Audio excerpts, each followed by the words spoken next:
দিয়েছে আজ সকাল সকাল অনেক রোদ, বাপরে আজ সারাদিন ভালো রকম গরম পড়বে। Hello guys, welcome back to my channel lifestyle with Sanchita চ্যানেলের আরেকটা নতুন ব্লগে সকলকে ওয়েলকাম জানাই। তো আজ 25শে বৈশাখ 9 মে শনিবার, আর সকাল এখন বাজছে প্রায় 10:30। আজ থেকে তো স্কুলে আমাদের গরমের ছুটি পড়ে গেল, তো সকালটা ওই কারণে একটু আরও বেশি লেট করে চলছে আর কি। তো যাচ্ছি আমরা একটা বিশেষ জায়গায়। তোমাদের বলেছিলাম ব্যাঙ্গালোরে থাকাকালীন কতগুলো খাবার জিনিস আমি প্রচণ্ড পরিমাণে মিস করেছিলাম পুরুলিয়ার। তো তার মধ্যে আজকে একটার ব্যবস্থা করতে চলেছি জলখাবারে খাওয়ার জন্য। তো মোটামুটি পুরুলিয়ার ফেমাস জলখাবার কচুরি, চপ, জিলিপি এ সমস্ত কিছু, তো সেটাই আনতে যাচ্ছি আমি আর পোগো মিলে। ওটাই আজকে জলখাবারে জমিয়ে খাওয়া যাবে। চলো, তারপর আর থাকছি না এখানে, সারাদিনের অন্য প্রোগ্রাম রয়েছে। একটু বাবার কাছে দেখা করতে যাব, তাই তো দাদু ভাইয়ের বাড়ি যাব। তো সেখানে একটু পরে যাবো, স্নান টান চুকিয়ে পরে। আপাতত আগে চপ ঘুগনিটা নিয়ে আসি। চলো, ইডলি, ডোসা, চপ, ঘুগনি, জিলিপি। হ্যাঁ, জিলিপি, ইডলি, ডোসা।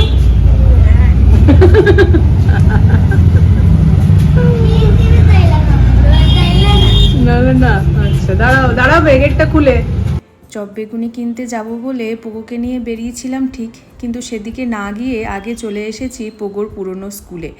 পোগোর পুরনো বন্ধুদের সঙ্গে একটু টুক করে দেখা করানো হয়ে যেত, আর তার সঙ্গে ঐশীকে নিয়েই বাড়ি ফিরবো, এটাই ছিল প্ল্যান। কিন্তু ভুলে গিয়েছিলাম আজ তো শনিবার, পোগোর বন্ধুদের তো আজকে স্কুল এমনিতেই ছুটি, তাই কিছু করার নেই। ওদের নিয়ে চলে গেলাম ডিরেক্ট এবার চপের দোকানে। গরম গরম চপ আর তার সঙ্গে কচুরি ছাকতে বলেছি, আর ততক্ষণ একটু সময়ের অপেক্ষা আর কি। এখানেও জিলাপি ভালো করে ঠিকই, কিন্তু এখান থেকে জিলাপিটা নিচ্ছি না। জিলাপি স্পেশাল বানানো হয় আরেকটা দোকানে, আমাদের জেলা স্কুল মোড়ের বিখ্যাত গদাই সুইটসের দোকানের গরম গরম লাল লাল কুরকুরে জিলাপির একেবারে জবাব মেলা ভার। তো সেখান থেকেই কিছু জিলাপি নিয়ে নেবো, আর দুজনে মিলে ওয়েট করছে এখানে গাড়ির জন্য। আর কোথাও দাঁড়ানো নয়, এবারে ডিরেক্ট বাড়ি ফিরবো। বাড়ি ফিরে সুন্দর করে সাজিয়ে আমরা খেতে বসে গেছি।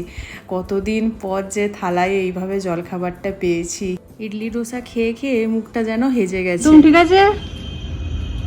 ডোসা ইডলি, ডোসা ইডলি ইয়েস, না কচুরি ইয়েস?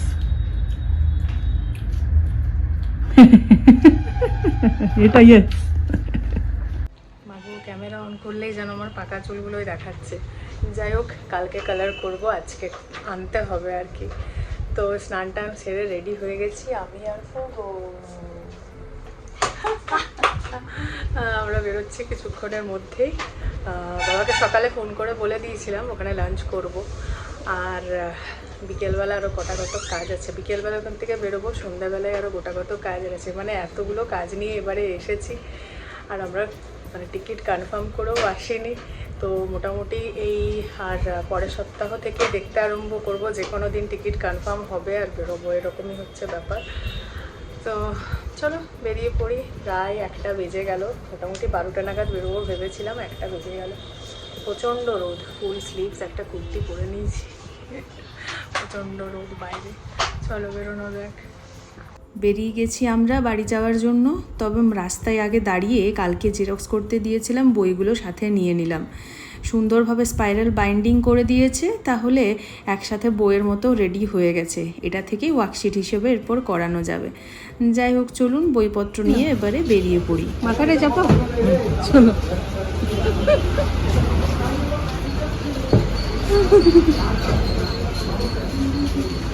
ভালো দেখাচ্ছে দেখি, ঘুরো একবার, ঘুরো। চলুন পৌঁছে গেছি বাড়ি। আমাদের এখন বাড়িতে দুটো এন্ট্রান্স রয়েছে। পুরনো এন্ট্রান্সটা সম্পূর্ণরূপে ভাড়াটিয়াদের জন্য ছেড়ে দেওয়া হয়েছে, আর এই নতুন এন্ট্রান্স যেখানে পোগো দাঁড়িয়ে রয়েছে সেটাই হলো আমাদের এখন প্রবেশপথ। যাই হোক, ঘরে ঢুকে এই পোগোর আরম্ভ হয়ে গেছে। তার খেলনাগুলো কোথায় রাখা রয়েছে সেগুলো খুঁজে বার করে এবারে খেলার পালা।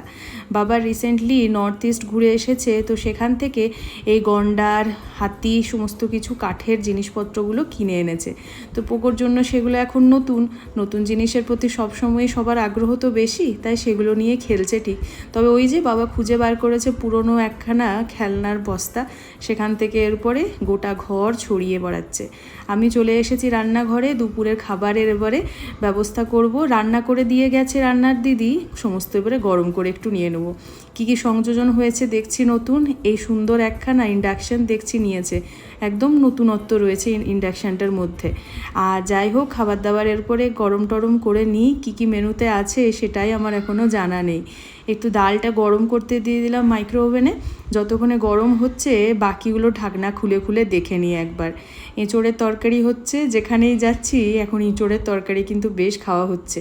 মাছের ঝোল, তার সঙ্গে হয়েছে এখানে পুদিনা ধনেপাতার চাটনি, আমের টক, এই সমস্ত কিছু আর কি।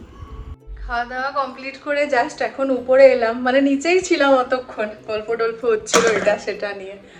তো এবার একটু রেস্ট করবো। ওইটা খারাপ আছে, ওইটা খারাপ আছে।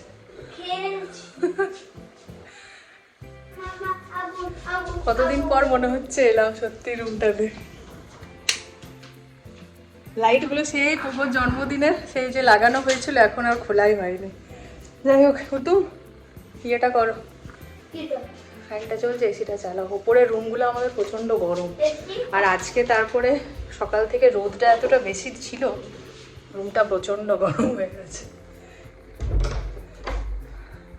মানে আমার বাপের বাড়ির রুমগুলো হচ্ছে কি ওপর তালায়, কিন্তু ওপরে যেহেতু সেই শেডটা দেওয়া হয়ে গেছে, ওই জন্য এখন অতটা গরমটা বোঝায় না। আর এখানে সত্যি বোঝাচ্ছে যে পুরুলিয়ায় কতটা গরম পড়েছে। হ্যাঁ, একটু চালিয়ে দাও, গরম লাগছে।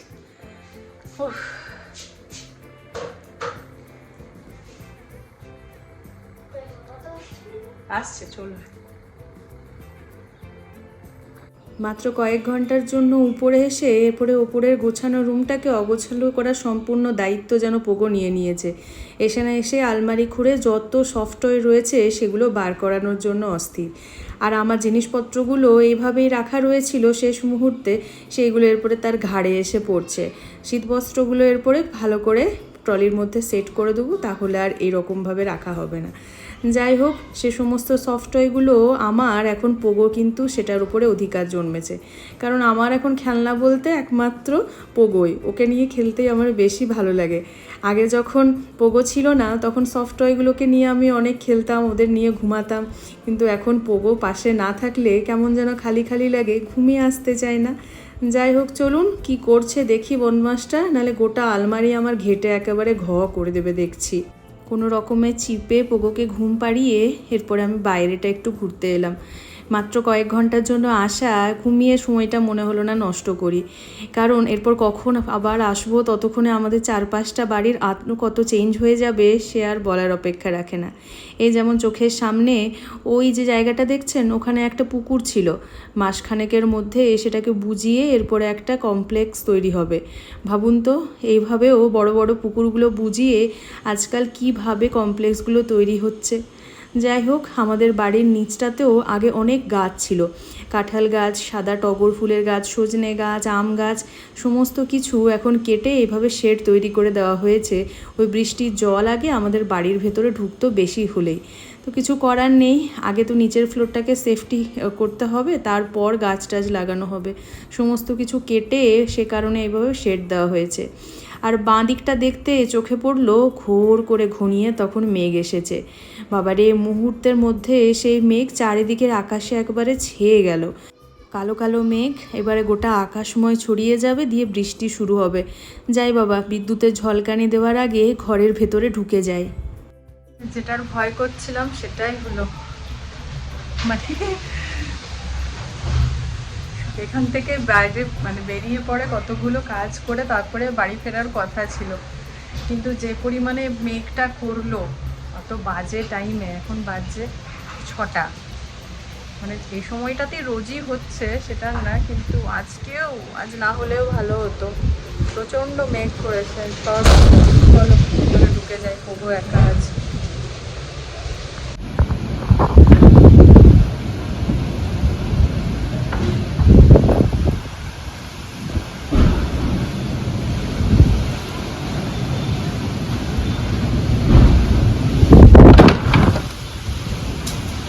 বাইরে যা বৃষ্টিটা না হলো, মানে আমাদের সমস্ত প্ল্যানকে দিল চৌপাট করে।